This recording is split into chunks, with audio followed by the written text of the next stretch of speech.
Taux négatif, situation géopolitique instable, forte fiscalité. Cela fait maintenant plusieurs années que je suis dans le milieu et je me souviens des années 2008 où tout le monde disait que l'immobilier c'était pas forcément la bonne solution d'investissement car les prix étaient en train de chuter. Et après 2008, les prix ont réaugmenté, puis réaugmenté, et encore, et encore. Et aujourd'hui, apparemment, les prix de l'immobilier sont sur le point de s'effondrer. J'ai récemment lu plusieurs articles où la plupart des personnes pensent qu'il y aura un effondrement, une crise de l'immobilier sous peu. La plupart pensent donc qu'aujourd'hui, c'est le bon moment pour vendre parce que ça va s'écrouler. Sauf que ce que ces journalistes oublient de mentionner, c'est qu'on peut voir ce genre d'articles tous les ans. En 2018, en 2017, en 2016 et aussi en 2014. Bon, voilà ce que j'ai pu observer. Si on regarde l'ensemble de ces articles, on peut relever deux points clés qui ont un impact majeur sur le marché immobilier. Le premier, la montée des taux.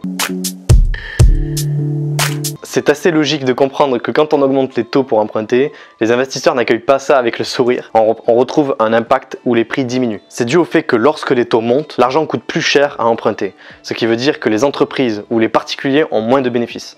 Et donc quand les acheteurs ne peuvent pas payer plus cher et quand ils ne peuvent pas dépenser, l'économie ne va pas bien non plus, puisque l'argent ne circule pas. Lorsqu'il y a un vendeur qui souhaite vendre, c'est plus difficile de trouver un acheteur, puisque l'argent coûte plus cher. Donc, il est obligé de baisser son prix, et ainsi de suite. On a comme une réaction en chaîne qui entraîne les prix vers le bas, c'est la loi de l'offre et la demande. L'augmentation du taux d'intérêt signifie que le coût pour emprunter est plus cher, c'est donc un coût plus important pour l'immobilier. Prenons un exemple simple. Si je souhaite emprunter 300 000 € sur 20 ans avec un taux à 1,25, le crédit me coûtera 60 000 €, ce qui revient à 1 500 € par mois de mensualité. Maintenant, imaginons demain, la BCE, la Banque Centrale Européenne, augmente ses taux. J'emprunte donc à 3,25, admettons. Alors là, pour exactement le même bien immobilier, le crédit me coûtera 130 000 € au lieu de 60 000 €.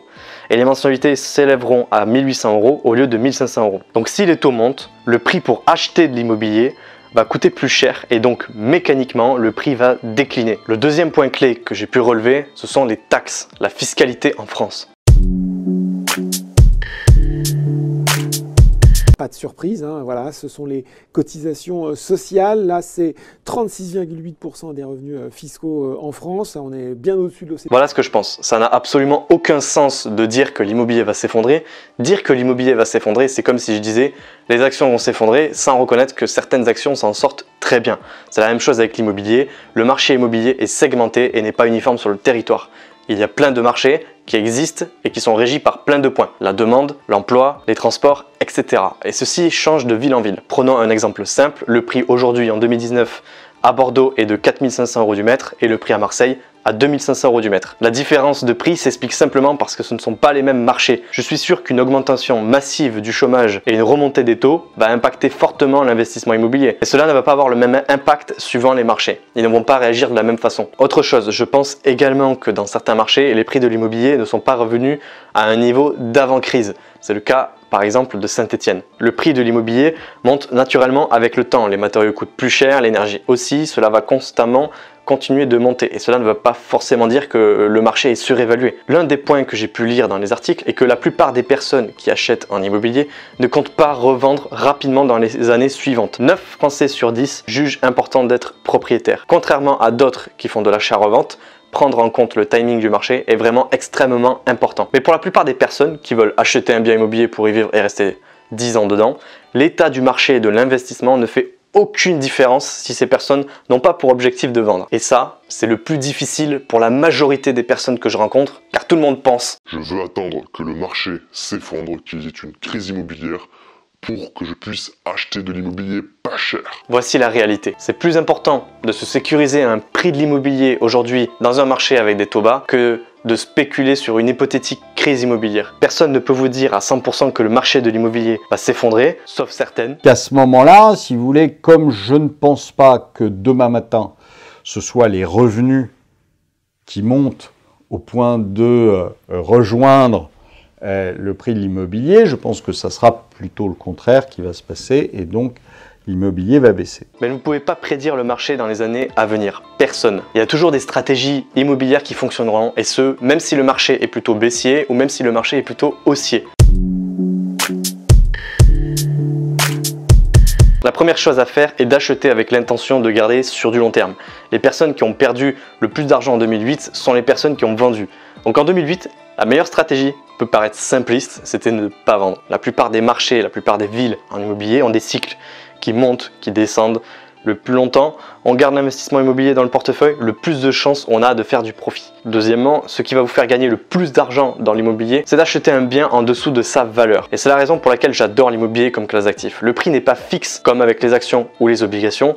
En immobilier, on peut négocier le prix sur tous les aspects du bien. Et grâce à ça, vous avez en dessous du marché, le plus vous êtes sécurisé si le prix de l'immobilier chute. Si vous achetez 30% en dessous du marché, si demain il y a une crise et que le marché chute de 20%, vous avez toujours 10% de profit.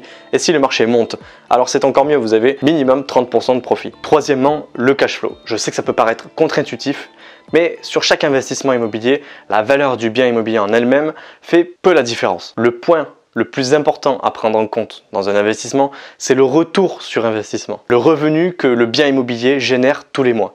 Si le marché de l'immobilier chute, la plupart vont vendre. En période de baisse, les personnes vendent. Et ça, c'est une très bonne nouvelle. Cela veut dire que vous avez plus de locataires potentiels. Donc la meilleure chose à faire en période de baisse, c'est de louer. Et peut-être même d'augmenter le loyer étant donné qu'il y aura plus de locataires sur le marché. Quatrième chose, en tant qu'investisseur immobilier, sur les biens immobiliers en location, vous pouvez déduire les frais du crédit à 100%, les travaux, bref. Vous pouvez réduire vos impôts avec une bonne stratégie fiscale derrière. Contrairement à ceux qui achètent une résidence principale. Même si la résidence principale reste toujours une niche fiscale aujourd'hui en France. Qu'importe ce que vous pouvez entendre, vous pourrez toujours trouver des bonnes affaires. Il y a des stratégies qui fonctionnent que le marché soit haussier ou que le marché soit baissier. Il faut simplement s'adapter au marché. Il y aura toujours des bonnes opportunités. Pourquoi planifier ses investissements et son patrimoine sur des choses qui pourraient ou ne pourraient pas arriver? La seule chose à faire attention, c'est de ne pas perdre d'argent. Sautez sur la bonne affaire si elle se présente. Aujourd'hui, les taux sont très bas. Un conseil très simple pour vous, que ce soit pour une résidence principale ou un investissement locatif, gardez le bien sur un horizon de 10 ans. Ceci vous donnera les meilleures chances de faire du profit dans l'immobilier. N'hésitez pas à écrire un commentaire pour débattre de la situation actuelle du marché immobilier en France. C'était Marvin, ciao ciao.